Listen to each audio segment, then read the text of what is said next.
안녕하세요, 미부기입니다. 어제 기술주 중심으로 3일간의 상승 수치를 전부 다 되돌리는 장대 음봉이 출현했죠. 개인적으로 실적 발표 앞두고 있는 주도주 엔비디아를 중심으로 나왔다는 점에서 좋게 보지는 않습니다. 관련해서 엔비디아 실적 전까지 어떻게 보고 있는지 말씀드릴게요. 바로 직전 엔비디아 영상과 연계해서 보시면 좋을 것 같습니다. 트리거라고 한다면 제조업 PMI라고 할 수 있을 것 같습니다. 지난 24년 1월 이후로 가장 낮은 수치가 나왔어요. 그간 반도체 섹터에 강한 하방 압력이 있었을 때를 돌이켜보면 ISM 제조업 데이터가 무너지기 시작한 시점이었죠. 역시 제조업 데이터에 굉장히 민감하게 반응하고 있습니다. 다만 저는 리스크 P 물량을 넘어서 과도한 하락이 나왔다고 봐요. 특히 주도주 엔비디아에서 강한 하락이 나왔는데 최근 2주간 하락이 나올 때마다 반발 매수와 저가 매수가 꾸준히 들어왔습니다. 하지만 어제는 매수세가 거의 실종되듯 했어요. 의도적인 방향 설정이 아닌가 싶습니다. 오늘 이벤트 앞두고 횡보할 가능성이 높았는데도 이런 하락이 나왔다는 것은 최근 이벤트 전 방향 결정짓는 경향이 있다는 점으로 볼 때 좋지 않습니다. 이제 오늘 잭슨 홀 미팅 파월 의장 발언에 따라 변동성이 확대될 것 같은데 최근 지표 발표 이후 시장의 반응을 보면 일관성이 없습니다. 침체와 연착륙 사이에서 뭔가 갈피를 못 잡고 있어요.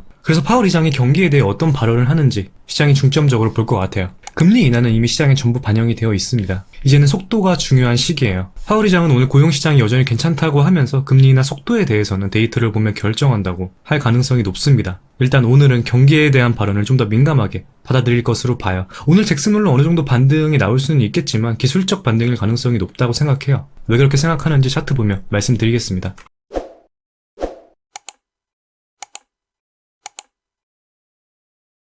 엔비디아 일봉입니다. 어제 엔비디아를 중심으로 장대 음봉이 나왔어요. 개인적으로는 가파르게 상승한 고점에서 이렇게 캔들을 크게 만들 때 윗꼬리를 길게 달거나 혹은 갭상승 후 장대 음봉이 나오는 경우는 경계하고 있어요. 단기 고점일 가능성이 높기 때문입니다. 물론 거래량과 연계해서 봐야겠죠. 어제 엔비디아 장 초반 130 돌파 트라이 하다가 결국 힙소가 나왔는데 만약 돌파했다면 쇼스퀴즈 동반하면서 강한 상승 나왔을 거라 봐요. 코럴도 그렇고 옵션 주요 라인이 130에 계속 고정이 되어 있었어요. 하지만 돌파 실패했고 장대 음봉으로 마감했어요. 의도적으로 만든 움직임이라 보입니다. 결국 126 이탈하면서 추가적인 하방 압력 이어졌습니다. 바로 직전 영상에서 126과 130 발산했다는 대응 강조드렸죠. 저는 실제로 어제 추가로 익절하면서 현금 비중 확보한 상황입니다. 매매하면서 이렇게 휩소를 필연적으로 마주하게 되는데 어느 정도 휩소를 인정해야 하고 이런 속임령 신호를 최소화하거나 최대한 빨리 대응하기 위한 방법을 고려해야 합니다. 개개인 성향마다 다르겠죠. 엔비디아 보시면 3월 8일과 6월 20일, 7월 11일도 어제와 굉장히 유사한 흐름이었어요. 11선 위에서 갭상승 후 거래량 동반한 장대 음봉이 나왔습니다. 그렇다고 개별 악재가 있었던 것도 아니고요. 기껏해야 반도체 출시가 늦어질 수 있다는 점과 젠슨왕의 매도 정도가 있는데 계속 시장에 노출된 이슈였죠.